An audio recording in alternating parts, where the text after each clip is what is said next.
Hey guys, I'm Dr. Fast. I will be your professor this semester for Philosophy 180, Introduction to Ethics, a Diverse Communities course. I'm so sorry I can't be with you today. I unexpectedly had to be out of town for the first day of class. I'll be back Thursday. If you email me on Tuesday, I probably won't get to my email until late, so bring your questions on Thursday. You can come to office hours and I will leave the last 10 or 15 minutes of class on Thursday for questions that I wasn't able to answer on Tuesday. So this video is going to serve as a replacement for the first day of class. I'm going to go over some important points from the syllabus. You should read the whole thing in detail. You need to bring the last page of the syllabus to class on Thursday signed, acknowledging that you have read the entire syllabus and that you understand what's expected of you in terms of class policies, in terms of due dates, in terms of what it means to be in a discussion-based classroom environment, etc. So make sure that you print out just the last page. You don't need to print out the whole syllabus. It's like 10 pages long. Don't print out the whole syllabus. Just print out the last page, sign it. If your signature is illegible, make sure you print your name as well so I know who has signed the syllabus. And again, bring it to class on Thursday. All right, so first I'm going to go over some important components of the syllabus.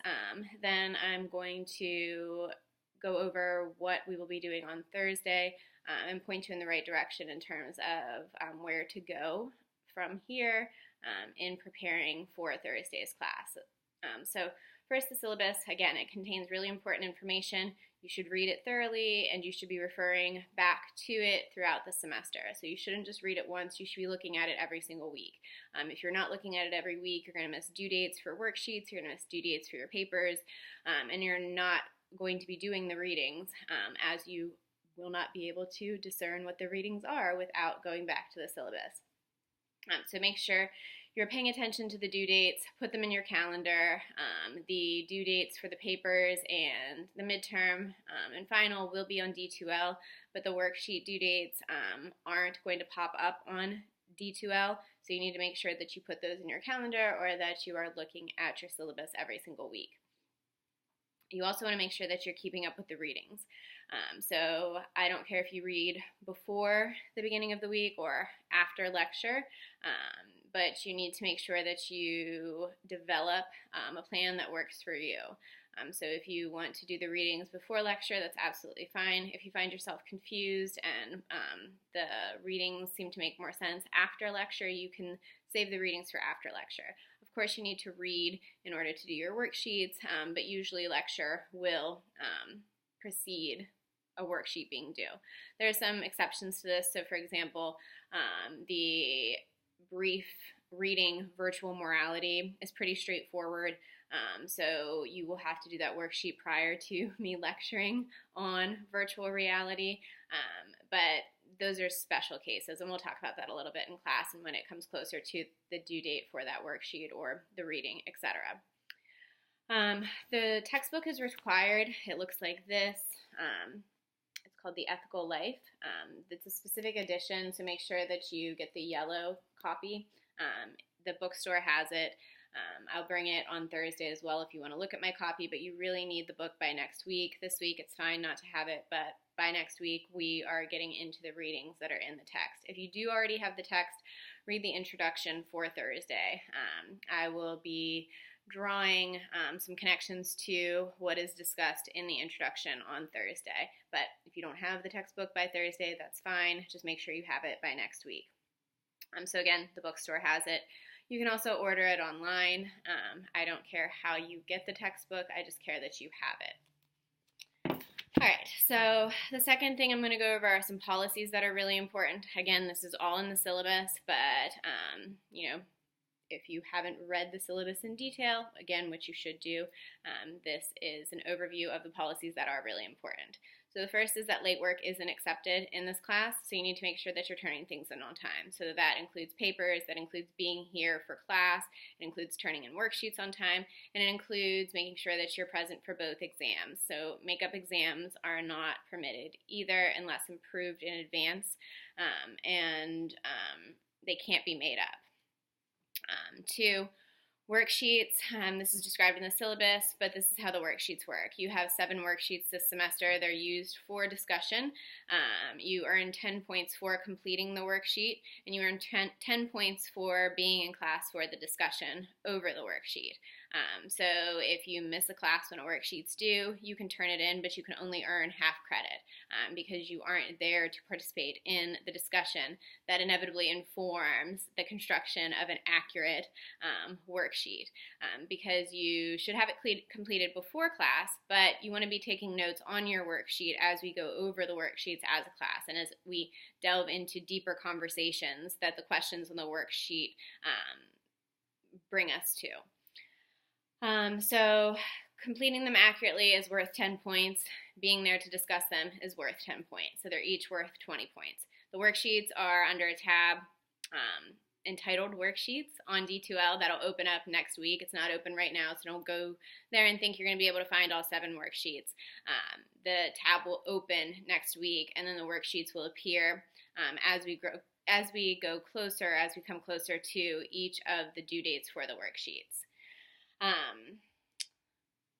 Other policies that are important include being on time and being in class. Everybody is going to be late every once in a while, and that's fine. You're not going to be penalized for that.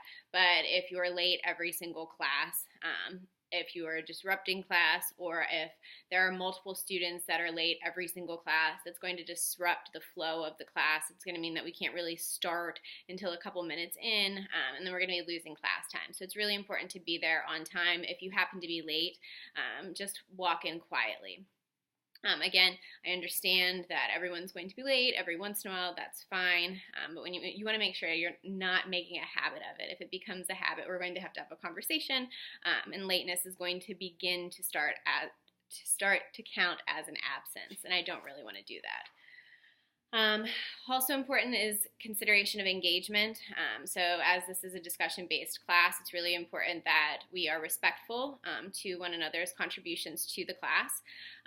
And you want to make sure that you've read the blurb on the syllabus about what it means to engage in civil discourse in the classroom. So there are going to be some questions on your worksheet for which there is a correct answer. There is one correct answer because we're analyzing something from Kant or something from Mill. But there are going to be other questions that require analysis, and there's going to be multiple perspectives that are brought up. So it's really important that we cultivate an environment in the classroom in which we can have civil discourse and where we can challenge the kinds of biases that we've developed through living in a structured world. We've been thrown into the world that's already constituted, and what we do as critical thinkers is we deconstruct, we analyze, we attempt to unpack those frameworks that we've been thrown into. So to do that in a way that is constructive requires that we be open to one another and that we don't harm one another in the classroom. Some other important points about a discussion-based classroom. The structure of the class is as follows. About 30 to 50% will be discussion-based depending upon all of you. Are you coming to class prepared? Are you participating fully in discussion? Or does nobody raise their hand? So if we have a really great class where we can discuss, then a discussion-based class will occur about 50% of the time. If nobody's responding to questions that I ask in class, if nobody is volunteering their responses on worksheets, your participation grade is going to be affected. But it's also going to change the structure of the class itself, so it will be more lecture-based. So part of this is on you. I will always be prepared to lecture, but I don't like to lecture the full hour and 15 minutes. Rather, I like it to be about 50-50. So lots of the class will be discussion-based, but that doesn't mean that we're not doing rigorous philosophical work. You should still be taking notes during discussion when I point out something important that one of your classmates says, or when I reword something or emphasize something that someone has said in class. These are indications that you should write down what has been said because it will be relevant for writing your paper. It will be relevant for your midterm or your final, etc. So you want to take notes during lecture, obviously, but you want to take notes during lecture or during discussion as well. And during lecture, the PowerPoint slides that are put up on the screen, that are projected onto the screen, they're kind of like bare bones. So you don't want to just write down the slide and then be like, oh, I'm done. You want to use that as an outline, and then you want to listen to the words that I'm saying, and you want to take notes on that as well. So you need to be looking at the outline on the slide and then listening to the words that are said. The PowerPoint slides, for this reason, aren't put up on D2L. So just looking at the PowerPoint slides, if you miss a class, is not going to give you provide an understanding of what occurred in class. You need to get the notes from a classmate, and you need to make sure that you're taking good notes in class. Another important point is that you want to make sure that you read emails that I send out to the entire class, and you want to read announcements on D2L. There will be your possible paper topics posted on D2L and an announcement. There will be changes to the schedule made in announcements or in an email to the class. And it's really important that you read what I send you. So, don't dismiss an announcement. Don't look over an email. I won't email or post an announcement unless it's important. In terms of attendance, you can miss 2 classes without penalty. If you miss more than 2 classes, then you lose 5 points from your attendance and participation grade.